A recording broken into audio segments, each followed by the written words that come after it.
Arratsaldeon, ongi etorriak crossover jaialdira. Jaialdiaren azken aurreko eguna dugu gaur, baina azkeneko 2 egunetan oso ekitaldi erakargarriak izango ditugu. Dakizuen moduan, Gipuzkoako Foru Aldundiko Kultura Departamentuak antolatzen du crossover jaialdia Kultur Factory agentziarekin batera. Eta ikusle gonbidatua tartean aste osoan crossoverren 7. edizio honetan izan dugu denetik. Izan genuen ilustratzaile bat, izan genuen kantari bat, gero aktore bat, idazle bat, margolari bat, eta gaur daukagu gurekin Andoni Munduate. Kaixo, Andoni? Kaixo. Eta zu guzti gauza bien artean, proiektuen kudeatzailea edo zer zara zu, Andoni? Bai, niri proiektuen kudeatzailea naizela esatea gustatzen zait, ez duelako ezer esan nahi. Zein ez da proiektu kudeatzaile bat lehenago edo geroago bizitzan eta lanean, ez da? Bai, nik gauza asko egin ditut, oso desberdina direnak, eta oso zaila izaten da normalean gauza horien guztien komunean zer daukaten identifikatzea, saltsero bat naizela esaten dut askotan. Hortan utziko dugu behar bada, ez da? Ondo, eta hemen bakoitza bere zoroak bizi du, gu telesailen kulturarekin nahiko zoratuta gabiltza, eta zure proiektu askotaz hitz egiteko aukera izan dezakegu, baina tokatzen dena ikusle gonbidatua bezala, zuk ikusle bezala nola sentitzen dituzun telesailak eta errepaso bat egin dezakegu. Naiz eta, zuk ezautzen duzu crossover jaialdia lehenagotik, ez da? Bai, nire, lehen esaten dudan bezala, proiektu horietako bat eztabai izan zen, eta urte pare batean, usten dut, egin genituen eztabaida batzuk, tertulia moduan planteatuta, afari bat egin, eta afarian zehar gai bat planteatzen genuen, eta gai hortan eztabaida bat sortu. Eta bat egin genuen crossoverren barruan politika eta seriei buruz. Eta usten dut politikariak etorri ziren, hauteskunde inguruan, okeraz nabil, hauteskunde inguruan tokatu zen, eta oso ambiente polita eduki genuen. Ederki, etorkizunean alakon bat antolatu dezakezun, baina lehendabizi galdetu nahiko nizuke, Andoni, zure haurtzaroko eta nerabe garaiko telesaien inguruan zu txikia edo zinenean ze telesail gogoratzen dituzu olako itxunenak bezala? Nik esan behar dut, ez dudala uste, nik ezer arrarorik ikusten nuenik, beraz, publikoak edo ikusten zituzten gauza berberak ikusten nituela esango nuke, baina hori gero ikusiko dugu. Eta gero esan behar dut baita ere, ni txikitatik nahiko adiktoa izan ditzela telebista ikustera. Eta horren seinale bezala da, nire gurasoek giltza bat jarri ziotela telebistari, bereiek etxean ez zeudenean nik telebistarik ez ikusteko. Beraz, hortik atera kontuak nik telebista ikusteko, nik ikusi nezaken, beste jende batzuek bezalaxe, egun guztia non-stop telebista ikusten. Eta garai hartan noski, niak horratzen naiz, oso txikitan, oso mundu guztiak ikusten zituen animazioko pelikula japoniarrak adibidez, Heiditik hasi, gero ETB-en Dotakon, Arale eta hauek danak, eta gero ETB-en 80. hamarkadan, eske hemen publikoan batzuek begiratzen didate hala moduz, baina berdina pentsatzen dugulako pentsatzen dut, batzeuden animazio japoniarren perla handi batzuk, ez naiz berezik izalea, baina gure garaian mundu guztia ikusten zituenak. Niak hortzen naiz bat espazioko gerlariak izena zuena, eta lehen, ontan hasi aurretik komentatzen genuen, ez zela bakarrik seriea, baizik eta hauek euskaraz entzutea ondo doblatuta, ondo bikoiztuta, eta gainera musika ere, edo hasierako tituloetako musika abesti bat izan guain ez bezala, eta abesti hori ere euskaratu egiten zela. Deno dakizkigu, Arturo Erregea adibidez, beste bat, ezta?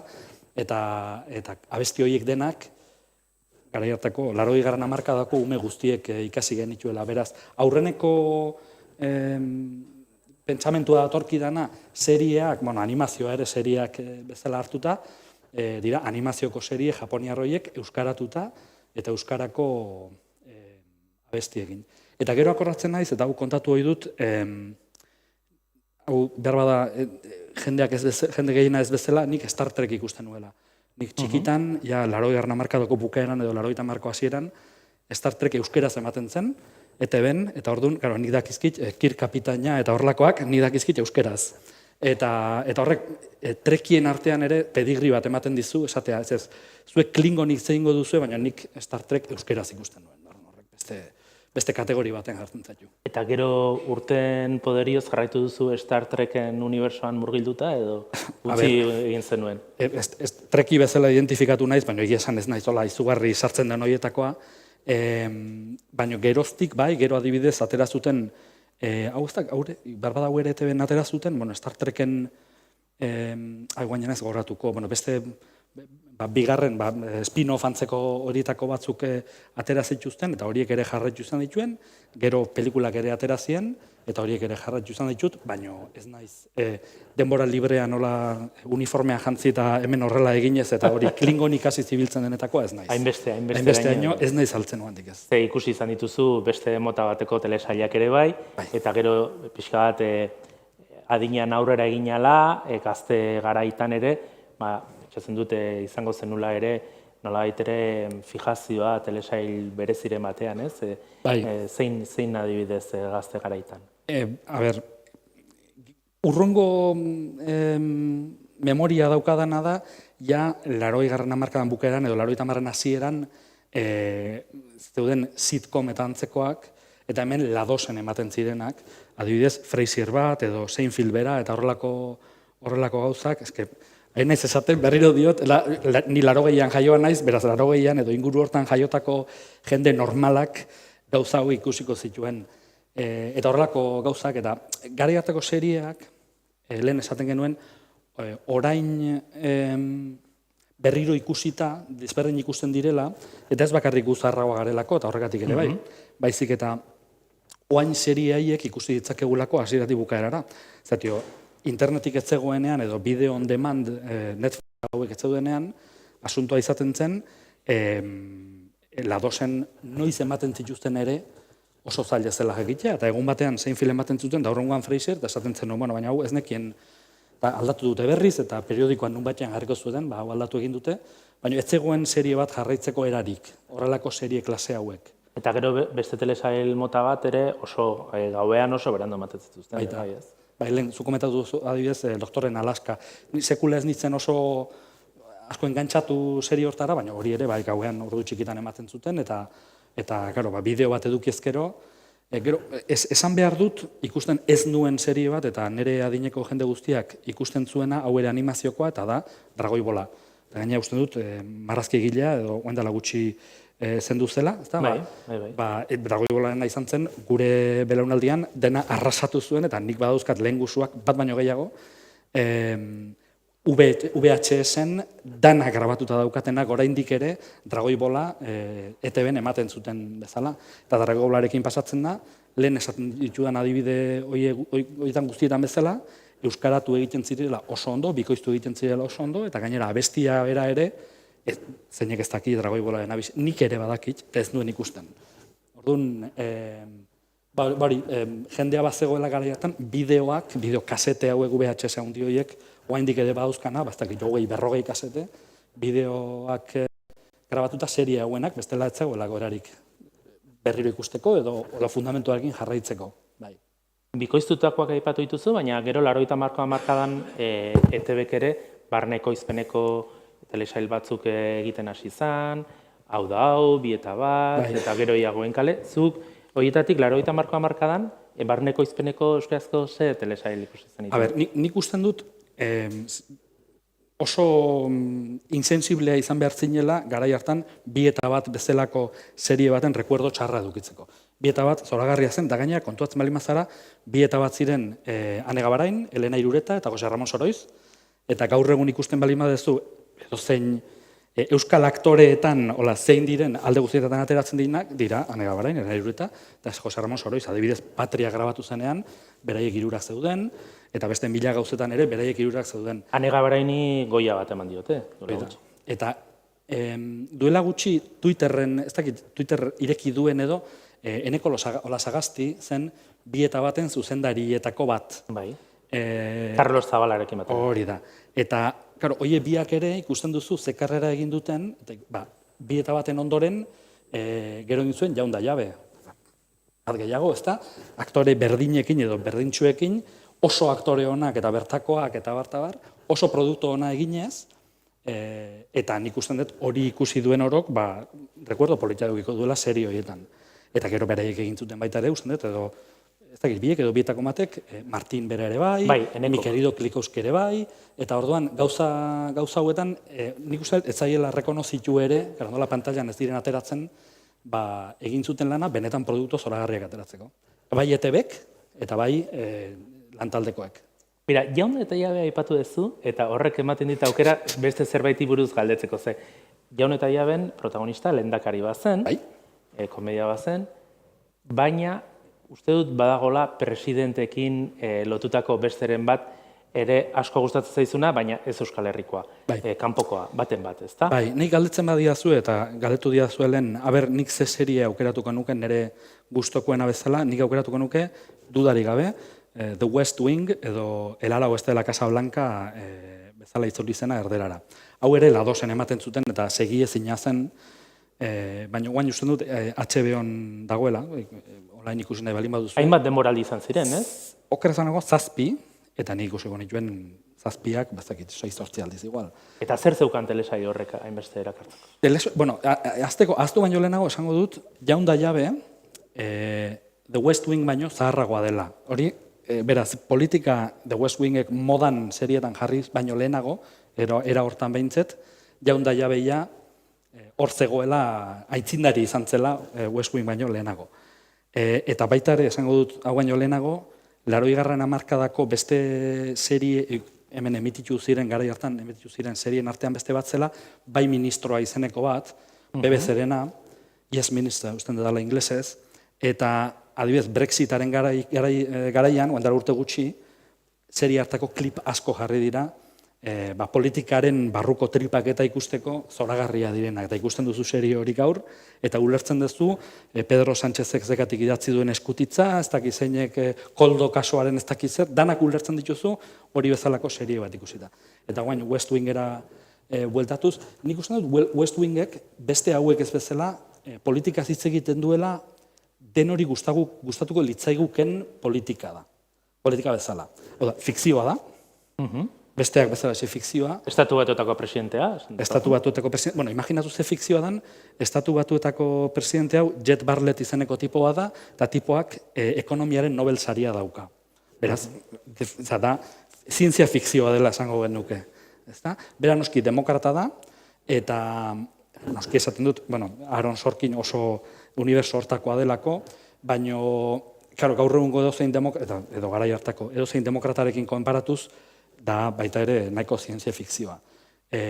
Adibidez, tipoa katolikoa da, Kennedy eta hauen tradizio demokrata oso bazterreko horri jarraituz, gaina katoliko praktikantea nola bat izan, beraz, abortoari buruz edo horrelakoi buruz berak oso eritzi mainstreamaren aurkakoa Partidu Demokratikoan dauka, eta gero zen tipo hau eta bere inguruko pertsonaiak The West Wing edo ala oeste da, etxe zuriaren aldamenean eraiki zuten, ez dakit Nixonek edo ez dakit zeinek ez lehenaxago. Hor eraikitako pabelloi antzeko bada, despatxu obal famosoa hor dago adibidez, ez da inzarra despatxu obala, esan behar dut.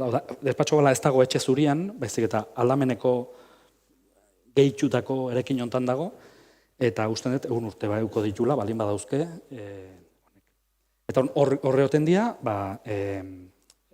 gabineteko, jefe gabineta esaten dana, horren komunikazioko taldea, eta batez ere horrelako gauzak. Hauek egiten dute legeak eta saltza pixka bat martxan jarri, kongresuarekin eta berritzekin, eta komunikatu. Horren mundu hori fascinantea zen, gauza askori buruz hitz egiten zen, eta gauza askori buruz ikasten zen, eta gainera ikasten zen, era oso romantiko batean, baina nik ez dakit beste politikako ze serie dagoen zinikoa ez dena.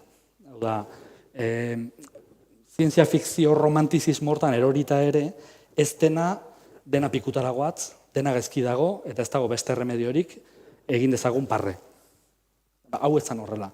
eta adibidez Estatu Batuetako politikan, eta ez nez gehiago luzatuko, zatio, kriston rolloa sartzen ditut, Estatu Batuetako politikan jende asko eta asko eta asko dago, gutxi gora beran gure belaunaldikoak, esaten dutenak, nik politikari gusto hartu nion serie honi esker.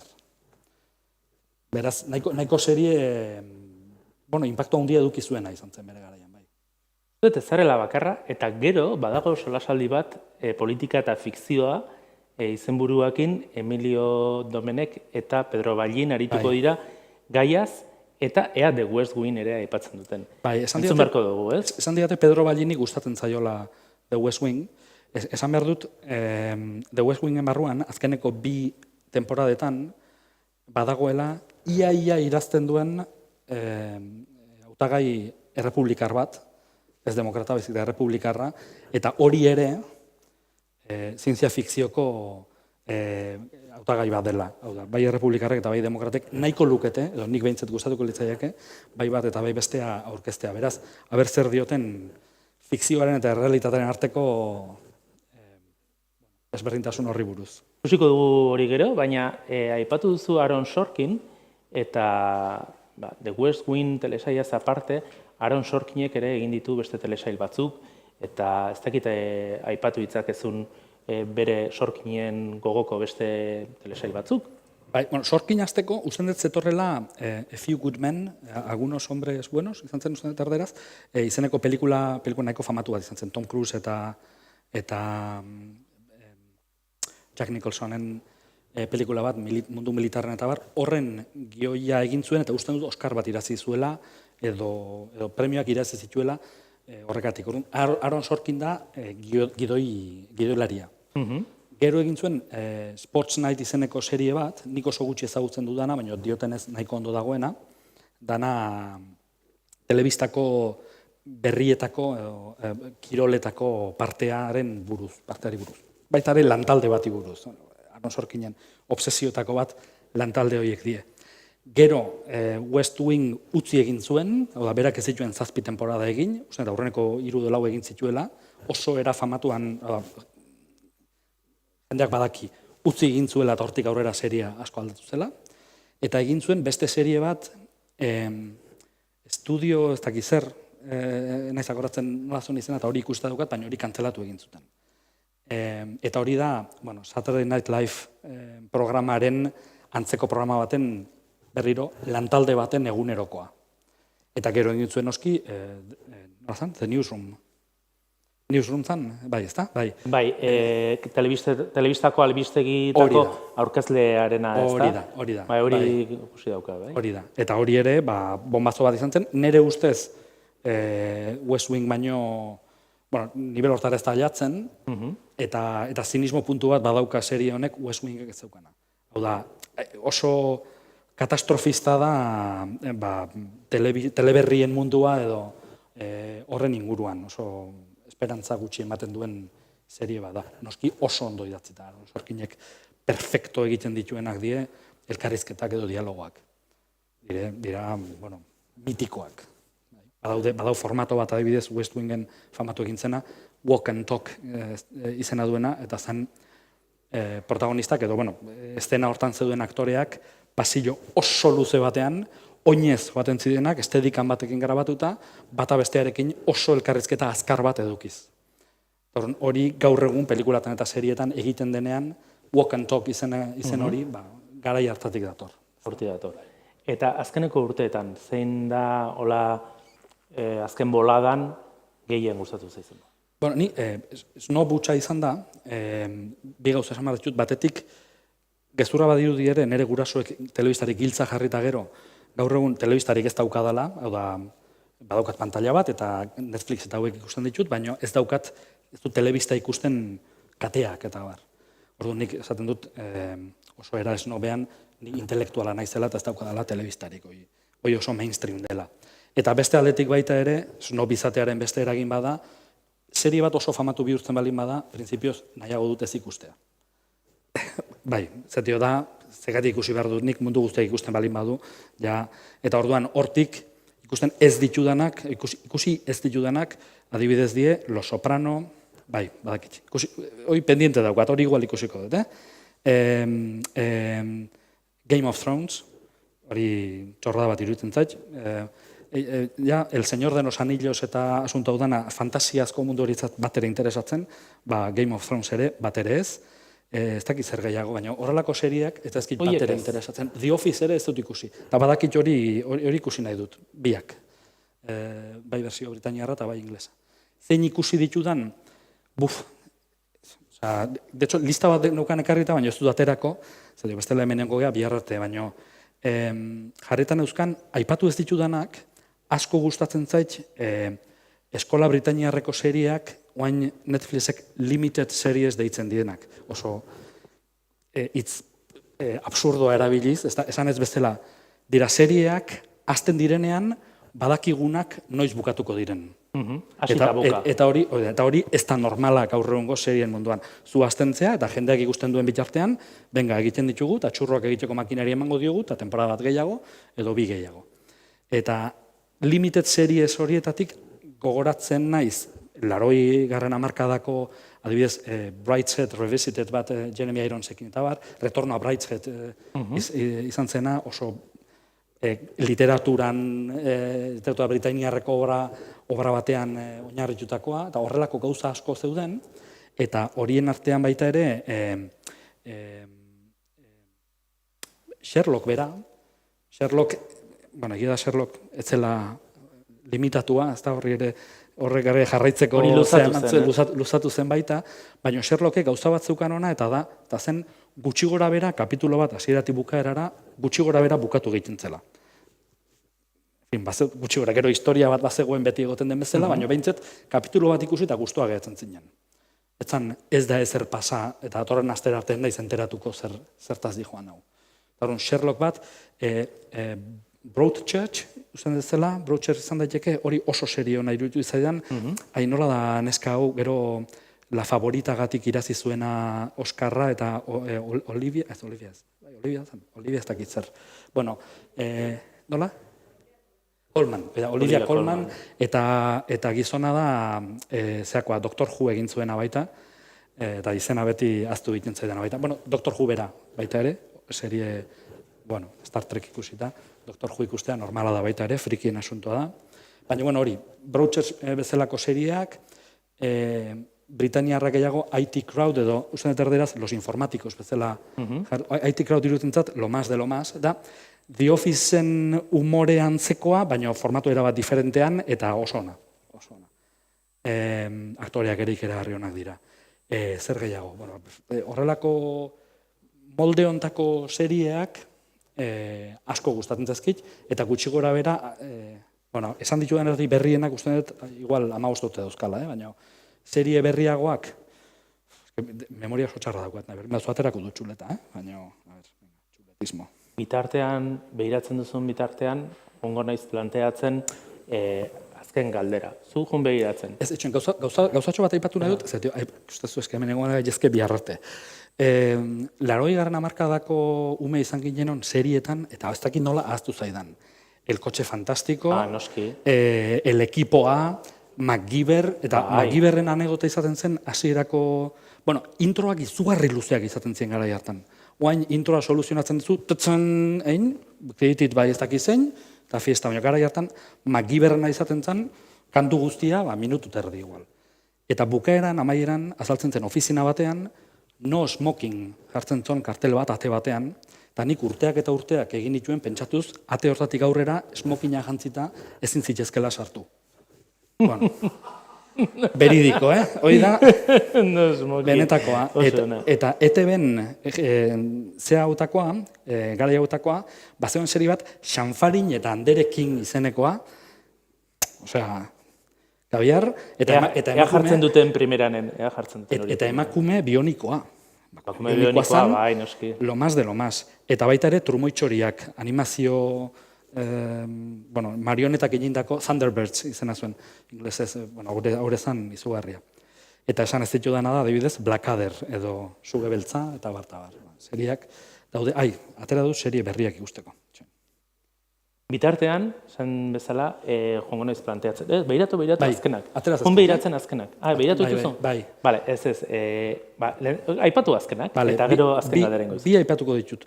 Bat da, honek urte batzu badauzka, baina, bueno, Midnight Diner izeneko serie japoniar bat, posibilea manga batean oinarri dute egotea baita, ez dakit, hor historioen bat egongo da, pentsatzen dut. Baina oso serie polita da, oso lasaia, oso japoniarra eta bar, eta da gauerdian irekitzen den izakaia edo taberna baten egunerokoa zehatzen duena. Usten dut, Midnight Diner izena duela. Eta beste serie bat, oso altuntun ari naiz esaten, baina beste serie bat, Andor, da Star Wars unibertsako seria, eta arkitektura gustoko dutenentzako, nik uste dut oso fin eginda eta diseinatuta dagoen serie bat dela, eta gainera ez da serie kaka bat. Hau da, frankizia munduko serie bat izateko, oso kalitate honeko serie iruditzen. Aste honetan, beste norbaitek ere aipatu du Andor. Eta Orduan, ezin naiz snob izan orduan. Eta Australian bizi den Jurgi Urrutia Hernaniarrak ere gomendatzen du beti. Vale. Orduan, snob izaten jarraitu nahiek ez, Australia beti, antipodetan pentsatzen dena pentsatzen du nik. Horrekin bizi nahiek. Azkenean egin beharko dizut, azken galdera, ezta? Ze gero komentatu dugu, batozkigula ona politikaz eta fikzioaz hitz egitea Emilio Domenech eta Pedro Abayin. Ea ba, Andoni, zu imaginatu proiektu kudeatzaile bezala, zaudela, zure ametxetako telesaian eta kudeatu behar dituzula 1000 gauza, baina zaudela plazerean sartuta fikziozko mundu horretan. Ze telesaia aukeratuko zenuke? Bai, hau, hemen tripak kontatuko ditugu, lehenago bideotxo bat grabatu dugu, eta hau erantzun behar izan dut, eta erabaki behar izan dut erantzuna, 30 segunduan, eta erantzun dut aurrena etorri zaidana, eta denbora joan ala oso seguro nago ondo erantzun dudala. Nere bizitza profesionala edo nere bizimodua hoberen isladatzen duen seria da, inongo dudari gabe, Pakita Salas. Listo, bai. Pakita Salas, 360 graduko lan hori, bezeroentzako eta proiektuentzako edozein gauza egiten duen persona hori, eta baita ere apetitu honekoa dena, eta pixka bat, noizean behin, malaletxe pixka bat ateratzen zaion persona bat, nik uste dut Pakita Salas dela nire unibertsua dudarik gabe. Euskarazko Pakita Salas bat ataunen ingo zenuke? Nik uste dut Pakita Salas, ez dakit nola euskaratuko den duken, Pakita Salas arantxa ez dakit zer izan daiteke, edo horrelakoren bat, egin dezakegula inongo dudarik gabe, ingo nukela. Bueno, Andoni, plazer bat izan da, eskerrik asko, etortzeagatik, azken ikusle gonbidatu izan zara. Hurrengo orduetan ere, oraindik badugu momentua gozatzeko telesailen kulturaz, gaurko ekitaldiez aparte, bihar Tabakaleran egingo dira hainbat solasaldi, eta 2 telesail ere proiektatuko dira. Nire aldetik, urtzi-urkizu bezala, agur esan nahi dizuet, aurten asko gozatu dugu, crossoverren ikusle gonbidatua tartean, Ilenia Benitok elkarrizketatu ditu ikusle gonbidatu batzuk, niri zurekin tokatu zait azkena eta asko gozatu dut. Beraz, datorren urtera arte, mila esker. Esker.